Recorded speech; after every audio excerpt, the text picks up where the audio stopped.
책을 너무 좋아하는 소녀가 있었습니다. 그 소녀는 자신의 꿈과는 너무 다른 삶을 살았어요. 나이가 든 후 소녀는 생각했습니다. 해보고 싶은 걸 해보자. 현실에 밀려난 책에 대한 그리움을 여러분과 함께 나누고 싶습니다. 본질을 벗어나지 않는 요약 8단어 2부 시작하겠습니다. 군, 말, 책은 도끼다를 읽고 그 책에서 추천해준 책을 사려고 책방을 갔습니다. 그런데 다시 책은 도끼다라는 책을 보게 되었습니다. 정말 반가웠습니다. 책은 도끼다를 읽으며 이런 책이 시리즈로 나왔으면 좋겠다 라는 생각을 많이 했거든요. 책은 도끼다가 남다른 견에 대한 책의 소개였다면 다시 책은 도끼다는 한 차원 높은 여러 소재로의 안내였습니다.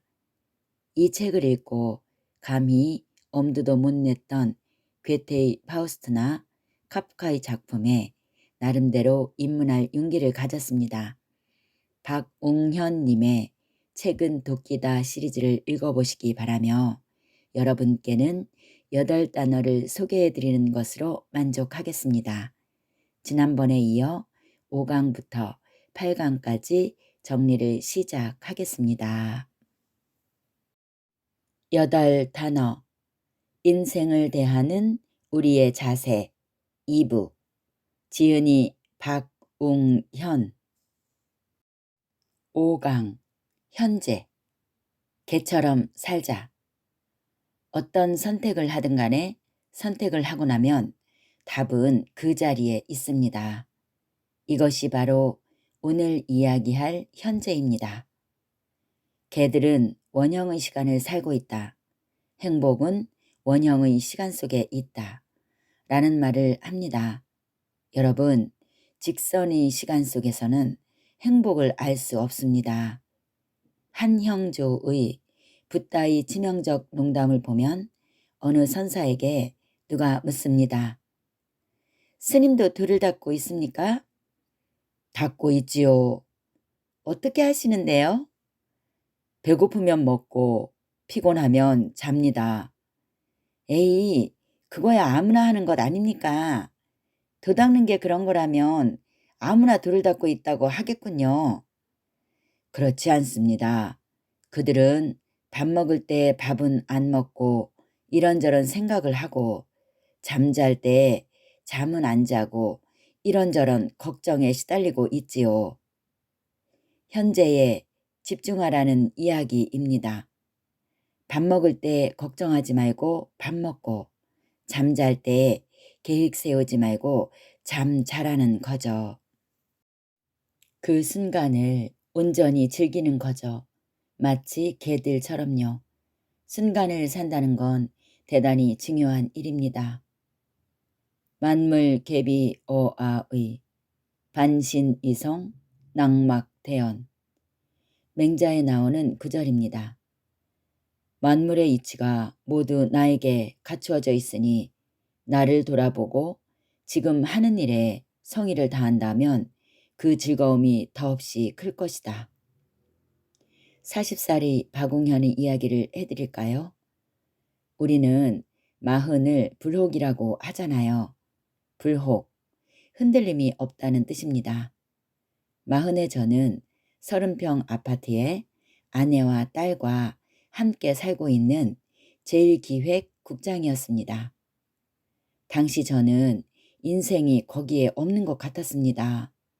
저는 제 삶을 제외한 다른 모든 삶이 멋져 보였습니다.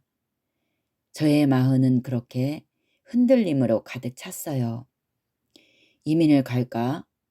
판사나 방송국 PD가 됐어야 했나? 아들을 입양해 볼까? 다 바깥에 답이 있고 나에게는 답이 없었어요.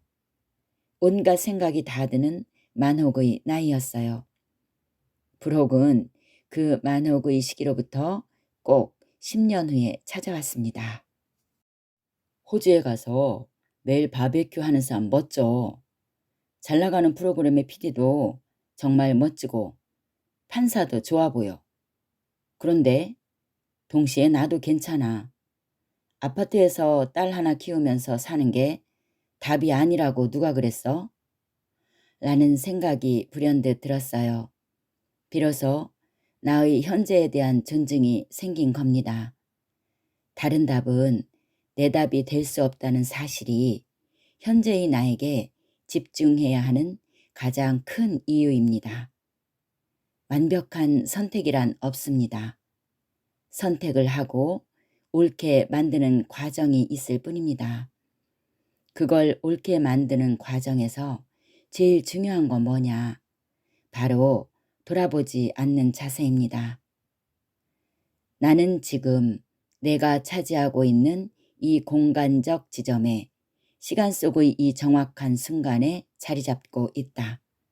나는 이 지점이 결정적이지 않은 것을 허락할 수 없다. 앙드레 지드의 지상의 양식의 한 구절입니다. 이 지점이 결정적이지 않은 것을 허락할 수 없다는 것은 결국 현재가 나한테 결정적이지 않은 것을 허락할 수 없다는 것이죠. 살아있다는 이 놀라운 사실을 우리는 몰라요. 죽기 직전에야 압니다. 순간에 의미를 부여해야 합니다. 그렇지 않으면 우리의 삶은 의미 없는 순간들에 합의될 테니까요. 만약 삶은 순간의 합이라는 말에 동의하신다면 찬란한 순간을 잡으세요. 나의 선택을 옳게 만드세요. 여러분의 현재를 믿으세요. 모든 순간이 나에게 다가와 내 인생의 꽃이 되어줄 겁니다. 6강 권위. 동의되지 않는 권위에 굴복하지 말고 불합리한 권위에 복종하지 말자. 우리는 왜 어떤 직함 앞에서 약해질까요? 판사, 의사, 변호사, 교수. 우리는 왜 어떤 대학 이름 앞에서 약해질까요? 서울대, 연세대, 고려대. 그리고 우리는 왜 어떤 회사 이름 앞에서 약해져야 하는 걸까요? 삼성전자, 조선일보. 오늘은 도대체 왜 권위 앞에 주눅드는지 그 이유에 대해 이야기해 보려고 합니다. 어떤 직군, 직함 등 그 앞에서 우리가 약해지는 가장 큰 이유 중 하나는 다른 나라보다 더 강하게 작용하고 있는 문턱 증후군 때문이 아닐까 생각합니다. 문턱 증후군, 즉 그 문턱만 들어서면 인생이 달라진다는 믿음에서 시작되는 잘못된 증상이죠. 판사 증후군, 대학 증후군. 이 이야기는 우리 생각 저변에 저 학교 간 사람은 다 똑똑해. 의사가 된 사람은 다 존경할 만해. 라는 식의 생각이 깔려 있다는 거죠. 이런 단순 도식이 있을 수 있나요? 아니, 인생이 이렇게 단순한가요? 인생은, 사람은 절대 단순하지 않아요. 판사 중에 후진 판사는 정말 후져요. 의사 중에 무식한 의사도 많고요. 어떤 일을 하느냐가 아니라 그 일을 어떻게 하느냐가 중요하니까요. 바깥의 권위에 의지할 필요가 없습니다. 우리는 어떤 문턱을 넘은 사람들을 볼 때 나보다 나은 부분만 봅니다. 그래서 그들 또한 자기 자신이 진짜로 무사람들보다 낫다고 생각해요. 이게 우리나라 사람들이 가지고 있는 권위의식 같아요. 문제는 이 권위의식을 윗사람들은 잘 고치려 하지 않는다는 거예요. 그러니 여러분이 스스로 이걸 없애나가야 합니다. 엘리베이터에서 사장님이나 회장님 만나면 당당하게 인사도 하세요. 어쩔 줄 모르고 구석에 서 있지 말고요. 이야기 나누면 되는 거죠. 어떤 상황에서도 비굴하게 굴복하지 마세요. 똑똑한 젊은 사람들이 그러지 않았으면 좋겠어요. 인생이 너무 슬퍼지는 것 같아요. 기득권 세력은 고분고분한 사람을 원합니다. 그럴 수밖에 없죠. 자신의 것을 지키기 위해서는 도발하는 사람이 있어서는 안 될 테니까요. 때문에 권위를 보이면서 복종하고 따라오라고 무언의 협박을 하죠. 우리는 그런 가짜 권위들을 검증하는 태도를 취해야 합니다. 인턴이건 팀장이건 누가 하는 말이냐가 아니라 그 말이 무엇이냐가 중요하다고 생각하고 듣고 보려고 애씁니다. 권위에 굴복하지 않는 것도 중요하지만 더 나이 먹어 윗것이 되었을 때 권위를 부리지 않는 태도도 중요합니다. 권위는 우러나와야 하는 거예요. 내가 이야기한다고 되는 게 아니라 상대가 인격적으로 감화가 돼서 알아줘야 하는 거예요. 그게 권위입니다. 지금은 은퇴했지만 제가 좋아하는 CF 감독 김기환 씨와 호주로 촬영을 간 적이 있어요. 촬영장에 외국인 모델들이 캐스팅을 위해 찾아왔어요. 우리가 선택을 하는 입장인데도 180cm가 넘는 금발의 여자들이 쭉 서 있으니까 이쪽에서 다들 기가 죽었죠. 그런데 김기환 감독이 가더니 그래, 이 친구 괜찮네 라면서 한국어로 의견을 말하고 통역을 시켰어요. 만약 영어로 You beautiful, I like it 라고 말했다면 말하고자 하는 바의 절반도 전달할 수 없었을 거예요. 김기환 감독은 모델들을 찬찬히 살피고 한국어로 의견을 전달하고 통역사에게 말을 전하게 했죠. 당시에 그 눈빛에 모델들이 압도돼서 떨더라고요. 생각해보면 그렇지 않나요? 외국이라고 외국인 모델과 일을 한다고 해서 모든 말을 꼭 영어로 할 필요가 있을까요? 오해하지 마세요. 저는 영어를 공부하지 말자는 이야기가 아닙니다. 영어 앞에서 주눅들지 말자는 이야기를 하고 있는 것이죠. 나의 필요에 의해 영어를 공부하되 한국 사람으로서 영어를 모른다고 창피해할 필요는 없습니다. 영어는 수단일 뿐이지 목적이 되어서는 안 된다는 것을 잊지 마세요. 제가 권위에 굴복하지 말라고 한 대상은 충분히 힘이 센 사람들입니다. 나의 저항으로 상처받을 그들을 걱정하지 않아도 된다는 이야기입니다. 그러니 강하게 하셔도 됩니다. 우리가 걱정하고 약해져야 할 사람들은 따로 있습니다. 하루하루를 열심히 사는 사람들, 사회의 약자들, 그 사람들을 존중해 주세요. 옳은 말은 힘이 셉니다.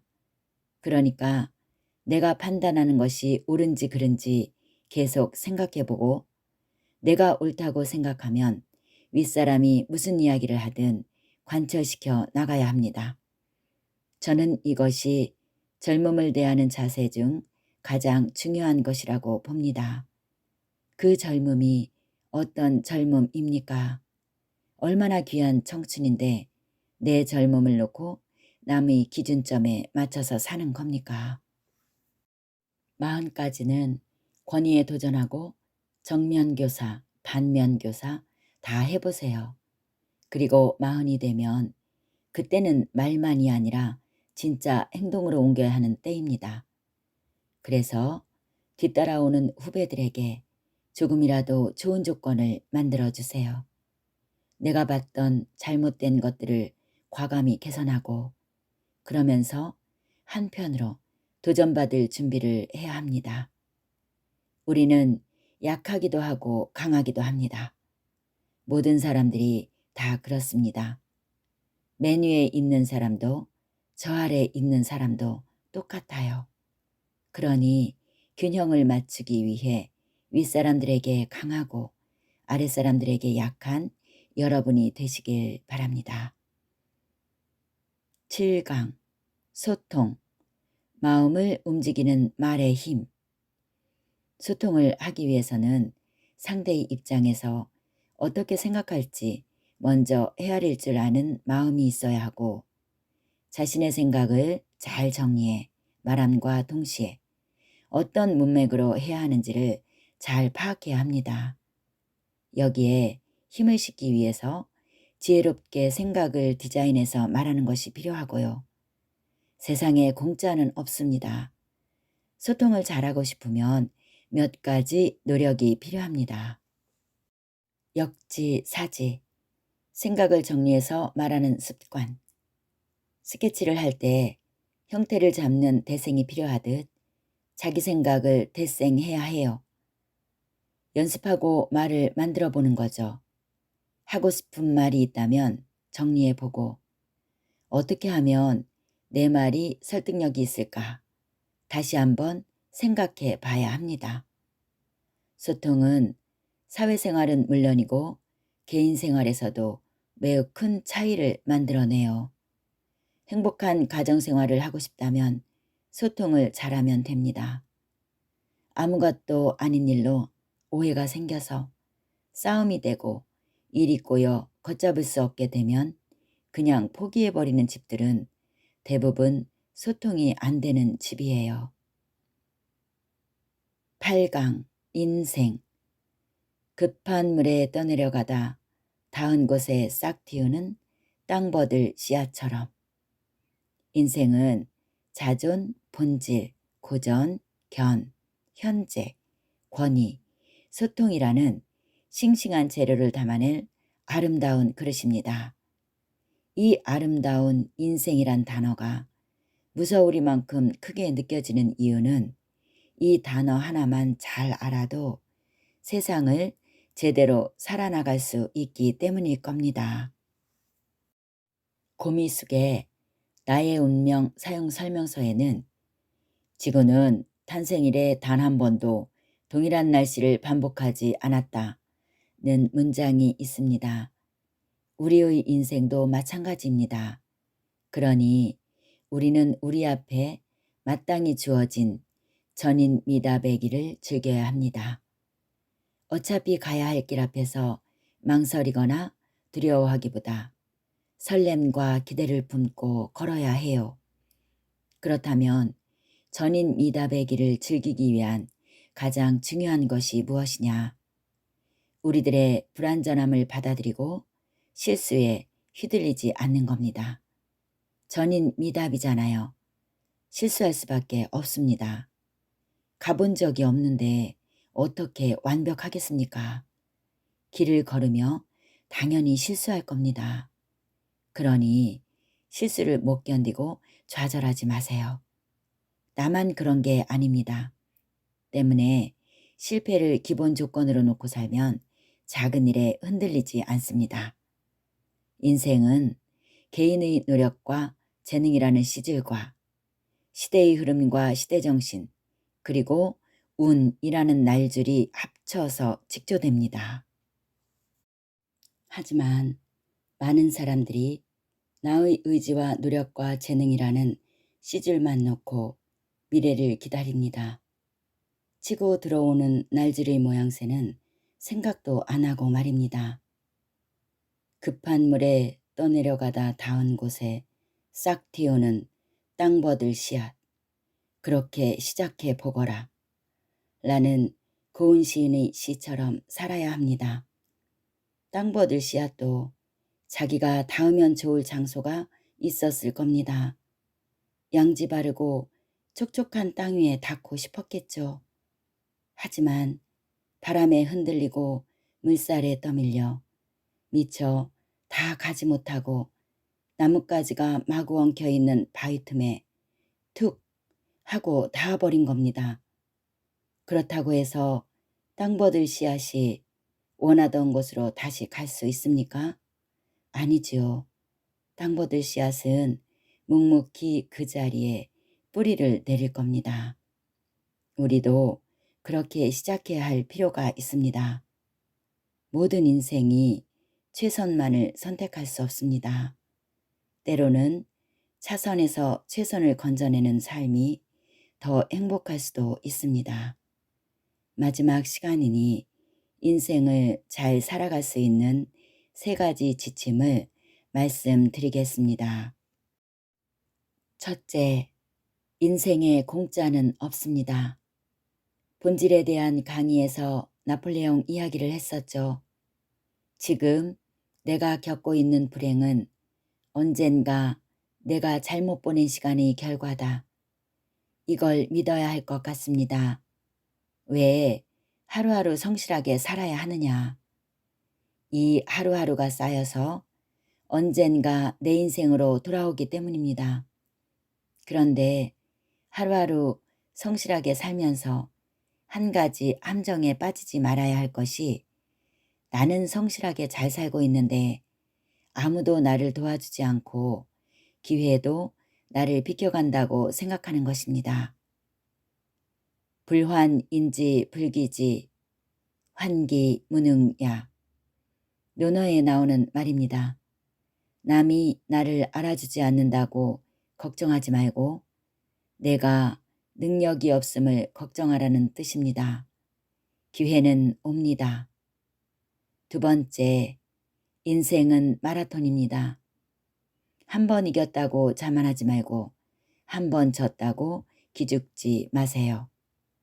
마라톤은 완주만으로도 충분히 아름다울 수 있습니다.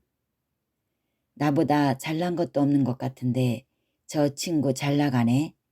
이것은 미시적 우연이고, 내가 실력을 키워 분명히 만나게 되는 기회는 거시적 필연이에요. 우린 언제든지 이길 수 있다. 우린 언제든지 질 수 있다. 경쟁 프레젠테이션에서 진 날 팀원들에게 늘 하는 이야기입니다. 물론 이렇게 생각하는 게 쉽지 않다는 거 압니다. 한 3번 정도 이기면 우리 팀은 지는 팀이 아니라고 생각해요. 오만한 생각이죠. 반대로 3번 정도 지면 열패감에 휘둘려서 뭘 해도 안 된다고 생각하게 됩니다. 어렵지만 늘 잊지 말아야 해요. 언제든지 이기고 또 질 수 있다는 사실을. 그리고 마지막, 인생의 정답은 없습니다. 많은 사람들이 정답을 찾고 있는 것 같습니다. 하지만 모든 선택에는 정답과 오답이 공존합니다. 지혜로운 사람들은 선택한 다음에 그걸 정답으로 만들어내는 것이고, 어리석은 사람들은 그걸 선택하고 후회하면서 오답으로 만들죠. 그리고 딸을 가진 아빠 입장에서 여자분들께 한 말씀 더 드리면, 뭔가를 자기 것으로 만들기 위해 가끔은 한심하고 열등하기 짝이 없는 남자들에게 눈 딱 감고 밀고 나가는 힘을 배웠으면 합니다. 어느 모로 보나 우등한 여자들보다 열등한 남자들이 잘하는 한 가지가 바로 그겁니다. 그런데 그런 단순하고 무식하게 밀고 나가는 것이 때로는 깊이를 만들어주고 한 걸음 더 나아가게 하는 힘이 되어줍니다. 여러분, 우리 질 때 지더라도 언제든 이길 수 있다고 생각하면서 최선을 다해 현명한 판단을 내리면서 그것을 옳게 만들면서 삽시다. 묵묵히 자기를 존중하면서 클래식을 궁금해하면서 본질을 추구하고 권위에 도전하고 현재를 가치 있게 여기고 깊이 봐가면서 지혜롭게 소통하면서 각자의 전인 미답의 길을 갑시다. 이것만은 꼭 해보아요. 전인 미답인 인생을 살 수밖에 없는 나에게 물 흐르듯 살아가라는 말이 위로가 됩니다. 그리고 선택을 했으면 현명한 사람은 그 선택을 정답으로 만들기 위해 노력한다는 말이 내가 어떻게 살아가야 하는지 방법을 가르쳐 줍니다. 하루하루가 쌓여서 내 인생으로 돌아오기 때문에 순간에 충실해야 한다는 말에 폭풍 공감하며 공감한 만큼 행동으로 옮겨 보겠습니다. 독서는 정신적인 삶의 도입부에 있다. 독서는 그러한 삶에 안내할 수는 있지만 그것을 구성하지는 않는다. 작가가 안내한 프루스트가 한 말입니다. 삶을 구성하는 것은 결국 정신적인 것이든 육체적인 것이든 나의 몫이라는 거죠. 그리고 그것은 하루를 충실히 살아가는 나의 행동의 결실로 이루어집니다. 귀한 책들을 만나게 해주신 작가님께 감사합니다. 그리고 여기까지 함께 해주신 여러분 감사합니다.